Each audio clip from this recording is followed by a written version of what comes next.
Sheila, Erica?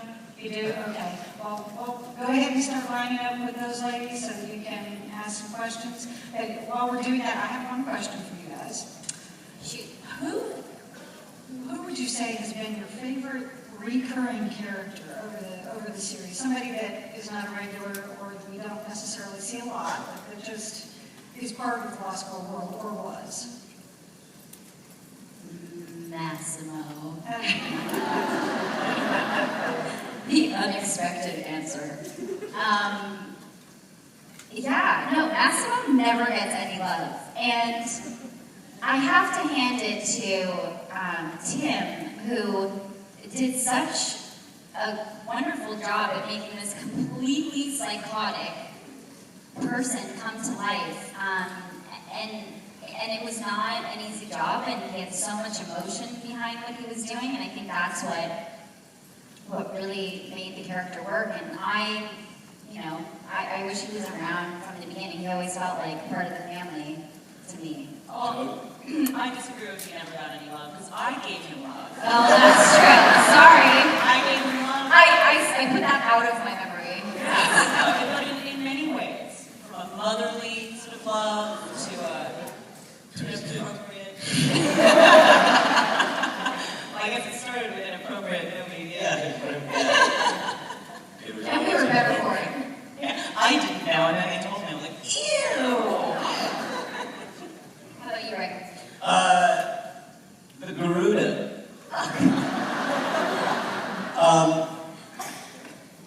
Can't remember. It was a very difficult name. But he's an amazing guy, crazy, great actor. But he came on the show to play the Garuda, and he did the first episode that he was in, or the first couple of scenes. And then he had to go away, and he went off to Europe. And while he was in Europe, he stopped in Scotland and saw his tattoo artist. And so the next time he comes back to the set, and he's like, "Hey everybody, I got a new tattoo." Whoosh! Down go his pants. And he has a Garuda tattoo. Where? Runs from here to here. All the way up the side of his body. That is commitment, people.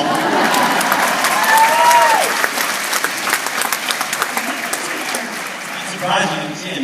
He was showing everybody. Makeup, hair, everybody. It's like, if you walk into a trailer, he wasn't wearing pants for very long. He was very proud of that tattoo. Okay, we're going to start over here on the left with questions with Erica. It's very clear that you all have excellent rapport with each other, and there's a lot of fun games and joking that goes around. What are your favorite practical jokes that have been played on the set? I know there's many. I pretend to light Rachel Starson's stuff on fire while she's on set. And I take pictures, and then we just text back and forth, and it's a rapid spiral down a bad it just gets worse and worse. Yeah, I think so. I don't know. Do we do any practical jokes? I certainly haven't pulled any. I'm really glad that no one's pulled any on me when I'm dealing with like props or, my book of fare. I mean, it'd be really scary and difficult. Yeah, To look at the wrong thing. I feel like we more just like make each other laugh. I think everybody has a very different sense of humor. So there's nonstop. Giggling. Nonstop. See, Like it's that. acting out for you right now. There's nonstop giggling and fun, which is really nice when days get long and you get tired.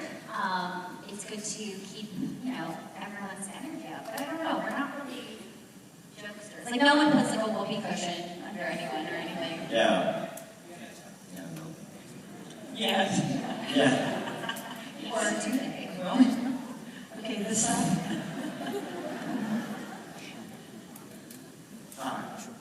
Your show has been one of the only shows in television that has addressed polyamory and multiple relationships in a responsible way. And because of that, it's become, in the poly community, something that is really well known.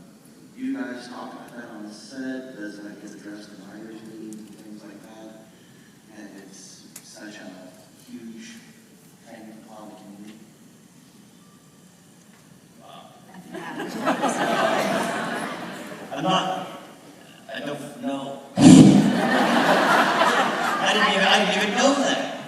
I didn't realize we were touching that community. Reaching that community, touching oh, let me just Freudian slip all over that. Yeah, no, I didn't even realize that community, but it doesn't surprise me that they connected to our show. And that's great. I mean, I think what the writers and also us as actors fight for is just to make sure that every relationship, no matter how twisted and complex, twisted isn't a judgmental word either. Twisted is like a good thing. No, yeah, I did not mean that in a bad way at all. But every relationship is very unique and not normal. If you, no, that's a terrible way of putting it. You know what? Can I start again? Will you guys forgive me? I'm sorry. Okay. That's not normal about it. Let me. Explain it. I mean, it's very unique. They're special relationships. Even Bo and Kenzie. Like, how often do you find that friendship? It's not, what I mean is, like, it's not, to me, normal of the norm to find a friendship where two people would, like, die for each other, you know, in a heartbeat. That's what I meant. What I think we all fight for is the love. The real love, no matter who you are, gay, straight, blue, green, alien creature, whatever, it doesn't matter. We fight to have genuine relationships. And even when they're not genuine, they're a little darker and more twisteder. Do you guys know what I'm trying to say? Wow, I can't. You guys are making me so nervous. I can't talk. Good question. Okay, over here. Hi, first I want to thank you guys. I love the cast and I love the show, and everything about this fandom has been just awesome the entire time, so thank you for that. My question is on behalf of Maverick Tom, who I know a lot of you know on Twitter. It's for all of you, and wants to know, tell us one thing you love or find annoying about the other characters on the show. This is not going to be easy.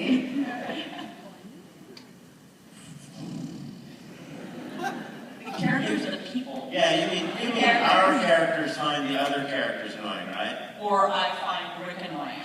Yeah. Want to Which be do you clear. mean? Because this big pony beside me is really starting to get on my nerves.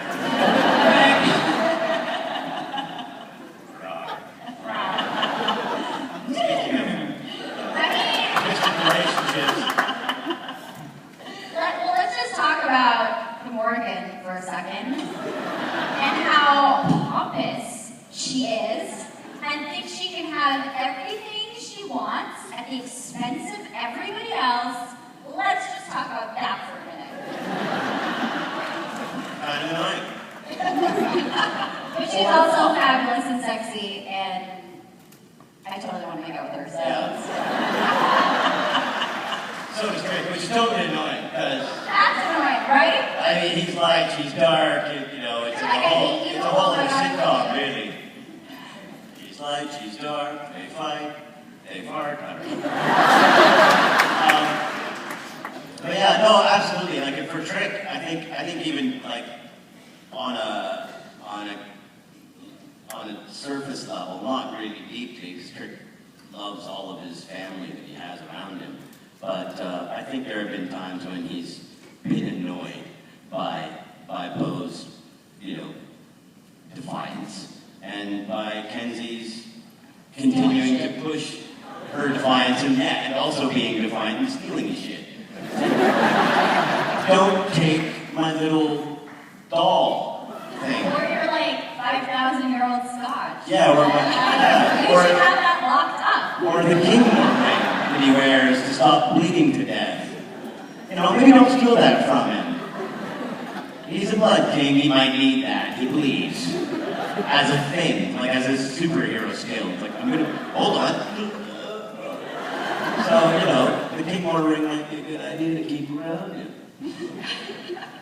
Yeah, I think, the more it probably finds, I find Kenzie kind of a pest.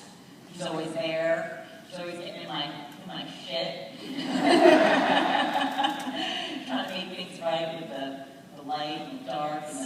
stealing Bruce from you. Stealing Bruce from me and then But I can't help it, it makes me better, so Yeah. I'm sorry. You know, he made a really good sushi platter. Brucey? Sushi. Can I just acknowledge our awesome interpreter? Can we give her a round of applause? We were in San Diego one year, and we had an interpreter, and we went a little crazy with the naughty words, and we took advantage of our interpreter. And for that, I'm sorry. I will try not to do that this time. Penis.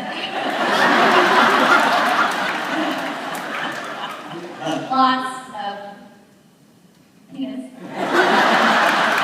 Yeah, what is the song for? Just it's this. You touch your nose.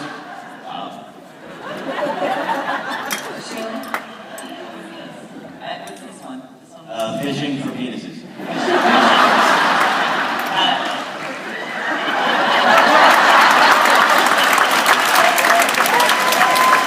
Kind of like fly fishing. Well, a fly. What's behind it? I mean, it's in.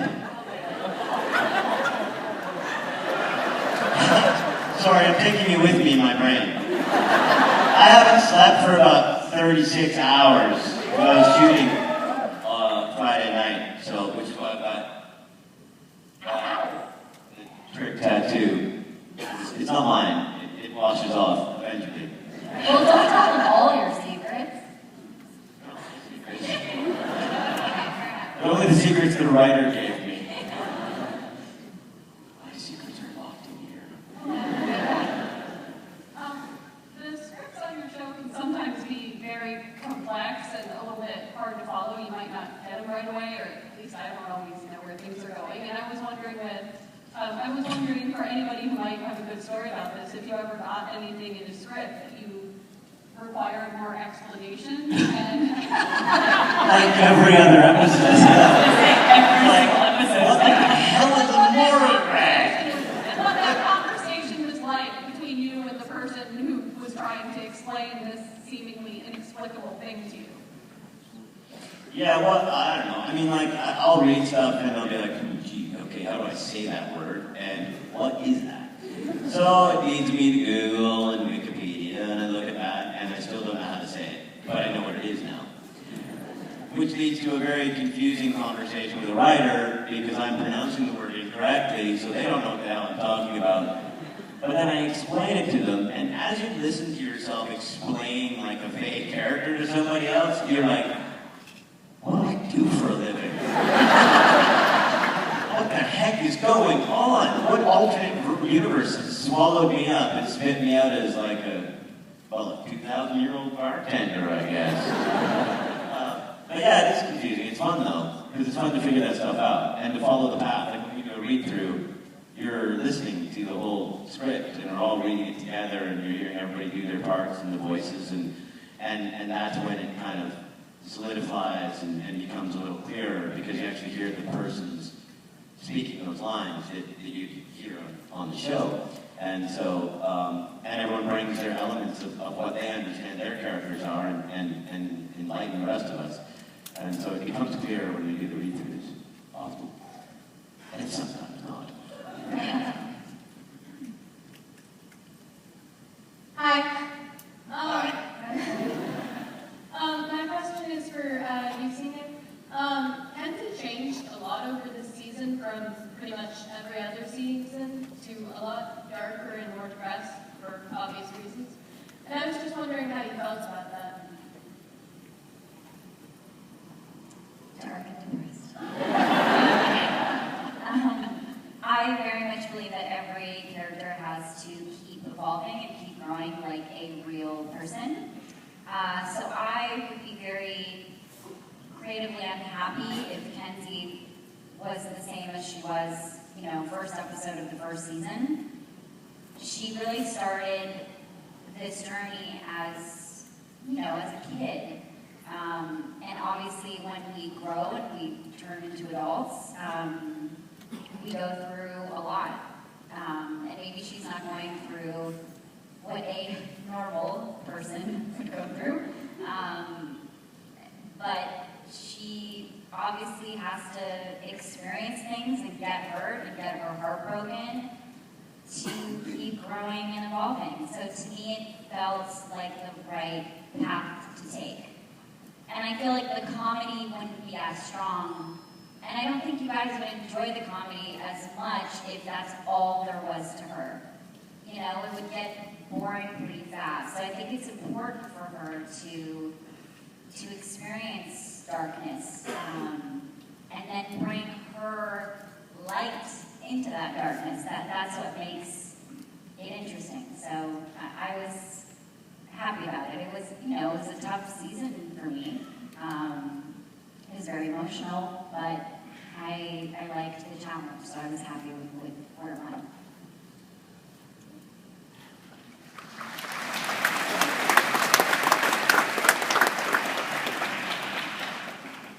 Hi guys, thanks for coming. This is a question for all of you. What's the greatest gift you will take away from this family? Sorry, I'm getting emotional because we love you so much. We love you guys too. Thank you. God. That made me all sad. Well, let me bring us back to happy. Yeah. I guess it's certainly it's the relationships that we've all built and the connections that we've all made as friends and like all the way down the line to the crew and the cast.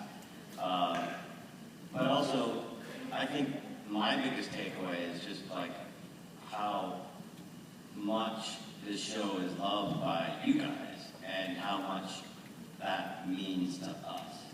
It's just been like mind-blowing. Like, look at all of you. It's incredible. We're so ecstatic. We're so pleased that we were able to create something or be a part of something that was created that reached all of you. And it means something. And it's just fantastic because as artists, you don't really want to do things completely in vain. You want to do something that sticks and it means something, that connects. And clearly we did. And that's the greatest thing that you can ask as an actor and an artist. The fact that, sometimes people come up to us and say, listen, I was going through a really hard time. And Lost Girl got me through it. That's, an incredible thing to know that we go to work and we play these characters and somehow we end up in your home and we help you through something in life. Like, that is bigger than anything I thought a sci-fi show could be, anything I thought just a TV show could be. It's pretty incredible. Yeah, I think that's exactly it. Like, to be able to come away from something. I know that you've touched so many lives and you made friends. Yeah. Aww. Group hug! Group hug!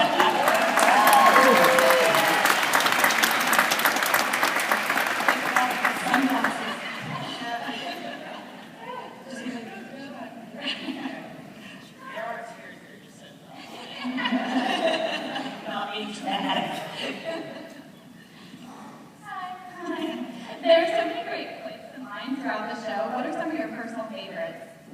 Lines? Like quotes and lines, quick. Do you mean funny, me? humorous things that you guys say back and forth to each other? Scissor already? I like that. Wow, no one ever said that to Straight to me. the good stuff. Poor Turkey's sitting in his lair and everyone's scissoring each other. What the hell, eh? Oh no, let me look at one of my books. Yawn. Here. I don't know where this is going. One of my... That went around the set for a while. Oh my god, that was off screen. Yeah. We have this we just have this running thing, ready, Interpreter? We have this running thing. We go, like what, when there's like a sex scene, which happens a lot, we go, oh, it's the P and the V day, or hey, are you putting the P and the V? There's a secret from the Lost Girls set. This is what we say to each other. But there's not a lot of P in the V, it's more like V in the V. P and the V, true. P in the V. Right. You are absolutely right. There's a little bit of P in the V. A little bit more of P and the V, you're right. Mostly me and me. Maybe. There's a lot of me. You heard it here first, folks. We know that Chris and Casey and Paul were probably really dirty last year, so we're trying to keep it up. Because we're like way better guests, right?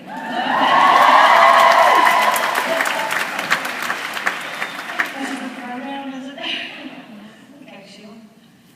Every character in the show differs pretty heavily from each other, especially with all the different A powers. But I was wondering how you personally feel like you connect with your character and their abilities and their personality. I go home every night and cut myself open. No, I mean, in terms of the supernatural stuff, I mean, that's just kind of an extrapolation. I mean, look around this room, we can all do it. We can all extrapolate to the idea of like that superhero or that supernatural kind of desire to be like that. But I think for me, with Trick, is more of it was about connecting myself to the other characters in the relationships. The brotherly relationship with Dyson and also the knight to the king and then the granddaughter and subsequently the other granddaughter. And, those kinds of caring relationships that those are the, more natural ways of humans connecting that you can use that to make it work for the scenes. Emmanuel doesn't have to try too hard, to play Morgan. Because she's fabulous and lovely. Why do I feel like there's like kind of a double meaning to that? I have no idea what you're talking about. Something feels serrated about that. The scissor action again. Portrait. What's going on up there?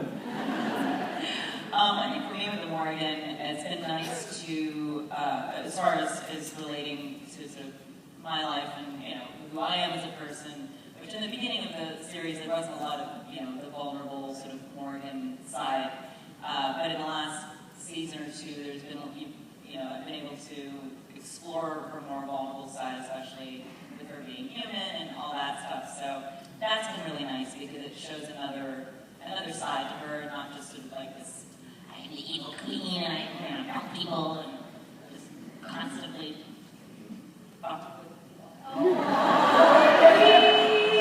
know that.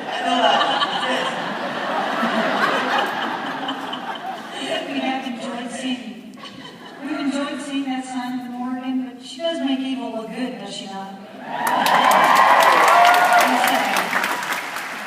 You're evil in a red dress. Okay, we're going to Morgan on a Coke can. They don't make that one yet. I wanted to thank you guys for coming out like everyone else. So with the announcement earlier this week that next season will be the final season, we know that... You probably got to get on Twitter, man. Funny sponge. Sorry. We know that when shows end, sometimes props tend to find their way to actors' possessions. If that were to happen, what would you have your eye on? Geraldine. My Valentino leather jacket that I wore that had the little, she's got some good clothes. I have a feeling Jay might have dibs on that one. He likes to wear women's I think clothes. everyone has dibs on that You like to wear everybody's clothes. It's true. Yeah, no, I'd love to kind of take Trick's book of fame, but it's a furniture book. Hey, maybe you can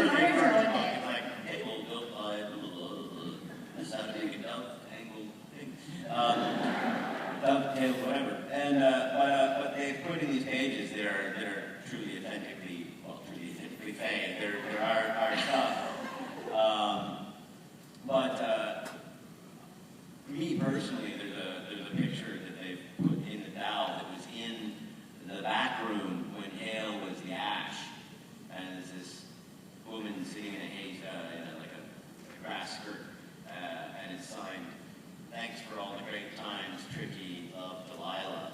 I don't know if you guys remember Delilah, but the woman that was on the phone, and I was on the phone trying to get away from her, and she's like, she's the Dreamy Weaver one. And I like that photograph. It actually reminds me of a picture that my family had at my cottage, similar. And so it kind of creates a thing for me. So I'd like to take that. And there's a cool touch lamp. It's got the stained glass in the bar. I wouldn't mind finding its way to my bedroom as a nice reading lamp, nightstand. That's only 2 things. I'm going to start writing a list, I think. Yeah, exactly. And the last issue. Mine's By the way. My picture frame is probably worth $3. And the other thing, where's your Valentine? It's a couple grand. Exactly. I'm walking away with that, I know I am. Whether you know it or not, doesn't matter. What I do love though is like, I put on some of Trick's clothes, we're on the costuming part right now, and like some of his blazers, and I walk on the set, and people are like, "Wow, that's so cool, you look so cool!" And I look at myself in the mirror, and I think, I'm not ever gonna go out, like, Rick wouldn't wear this to the club. You know, like the leopard skin jacket with the big leopard print. And it's like, it looks fantastic on camera, it looks great opposite her and the old Ash, but would I wear it to the pub? Not bloody likely. So, I don't, you know, there's things like that where you go, I wish I just, no. I'm not gonna take that. Anyway,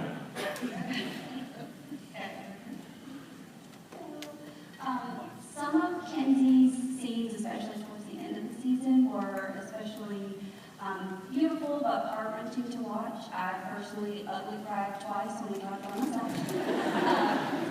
But as an actor, how do you prepare and then recover from working on those scenes? The scene with Massimo and Hale was probably one of the toughest, most exhausting experiences of my career. And I've had some criers. I've had to get very upset before, but this had so much meaning in so many different ways. It took me about a week to mentally prepare just to do it, because I knew that it would be a rough day. I knew that it would probably be 15 hours approximately of crying and screaming and getting beat up. So I don't know how I prepared. I knew that it had to be the deepest place that Kenzie would probably ever go. It was a really hard day.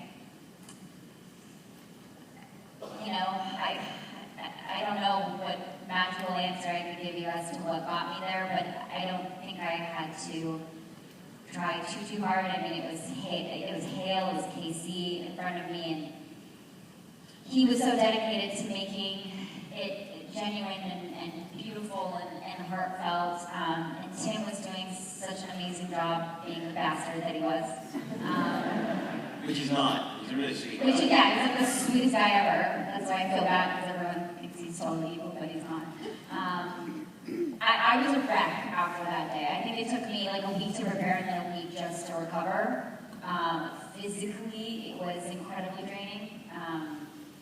And again, you have to go there, and you have to be true to these characters, and you do what you have to do, and that's it. And then you just deal with the after effects. Sorry, I hope I answered. I'm just like a rambler today. What's happening? Well, I will say, I thought that scene, maybe the audience will agree, was probably the most shocking scene that I witnessed on television all year, honestly. It just came out of nowhere. And you guys were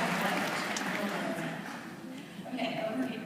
Thanks so much for being here. I think part of why the show speaks to so many people is because it celebrates female sexuality sexuality so much in society that doesn't always. And so what I'm curious about is whether that's always been smooth sailing for the cast and crew, or whether there's ever been challenges along the lines of, oh, can we do that on this channel? Or how will the public react to this? Sort of how that reality and that uniqueness of the show is played into your experience. I think that's kind of that was kind of up to the writers and the broadcaster to kind of take care of that. Like, when the script comes to the cast and the crew, it's already been approved by the broadcaster to be like, this is okay.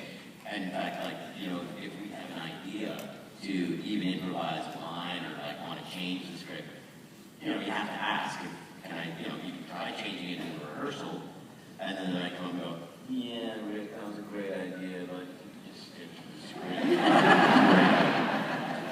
So you go back to the words that they actually written. So yeah, I mean, it's kind of their baby on that, and I think they've been pretty great at being sensitive about all those topics and all those areas. Well, and I think also they've been really brave about pushing boundaries and allowing, you know, things that most networks would probably be like, no, we're not going to do that. or that they might, you know, dumb down and soften and, you know, kind of make light of. We've actually been able to go all the way with it and really, you know, Scissor the hell out of it. scissor the hell out of every single episode. It's just never going to get old. Not when I'm around. I'm going to beat that dead pink horse. Like that one? I think also, if I could speak on behalf of all the women on the show, I think we've all been incredibly proud from day one to be a part of something that's about female power and owning who you are, making your own decisions, and not letting, you know, anyone else come and take over and do that for you. You know, you stand your ground and you fight for what you want, and you go and you get it. So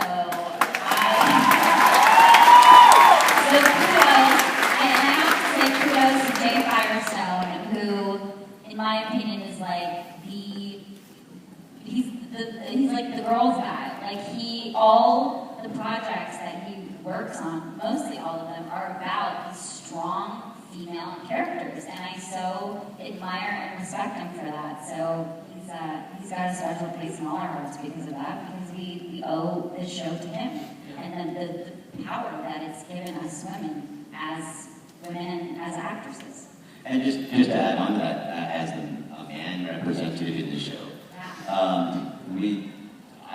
I love that part. Like, I love supporting the women. I love that part of Trick of being, like, you go girl, you go kick that Garuda's ass. Just take that bastard down, he's a jerk. It's what I'm saying inside, that's my subtext for most scenes.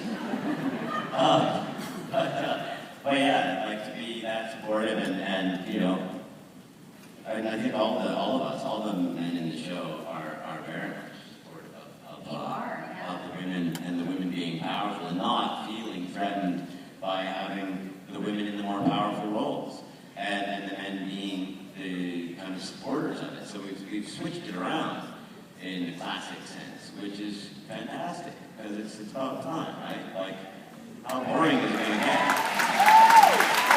Like, you got one penis talking to another penis about some business. So some good in that shit already.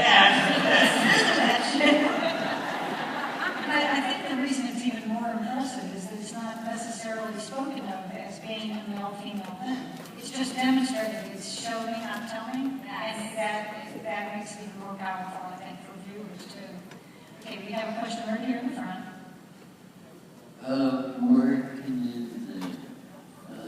If you could create a perfect boyfriend for infants, what would that be? Oh my God! That is the craziest question I've ever been asked. Thank you for now putting the pressure on me. Oh, wow. You know, whatever you say, every guy you meet from now on is going to try to be exactly that. Okay, perfect. Casey Collins abs. Okay, Put them together like like a puzzle. 10 pieces for everybody else. Casey Collins' abs with like Aaron Ashmore's sensitivity and like musical abilities, and like guitar playing. Because like when Nate put that, remember when Nate put that guitar around Kenzie and like pulled her in for a kiss? Yeah, that would work on me. God, I don't know. It would have to be, first of all, somebody who could somehow understand her world. Somebody who would allow her and not be threatened by her strength and her courage. And if she says, listen, I gotta go and help save my best friend's life, a guy who's not gonna stand in her way. And I think that is a pretty rare thing to find. But they are out there, I know you are.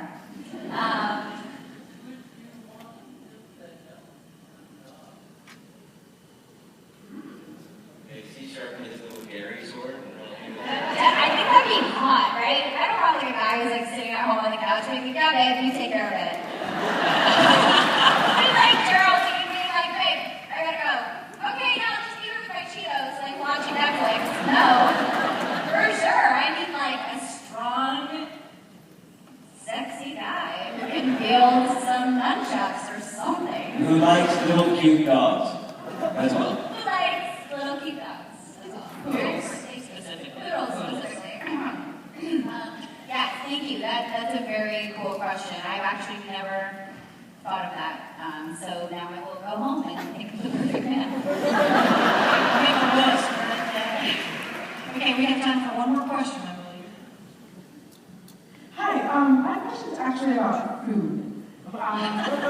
So I just discovered today that meatloaf has like breadcrumbs in it. I had no idea. And I didn't know that you could also make it with turkey. So I'm curious, is there any food ingredients that you've ever been surprised about, or any food that you've ever modified to like?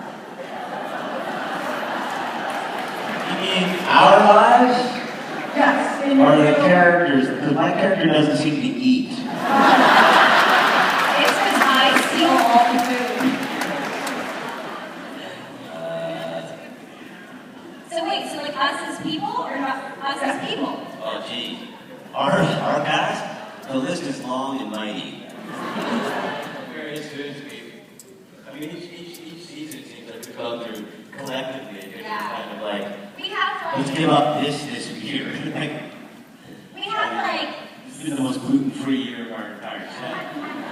we have like set specials. We have like the Rachel Spa sandwich, which is Everything on bread. No, which is like gluten-free bread with like avocado and cucumber with a little sea salt and a little lemon.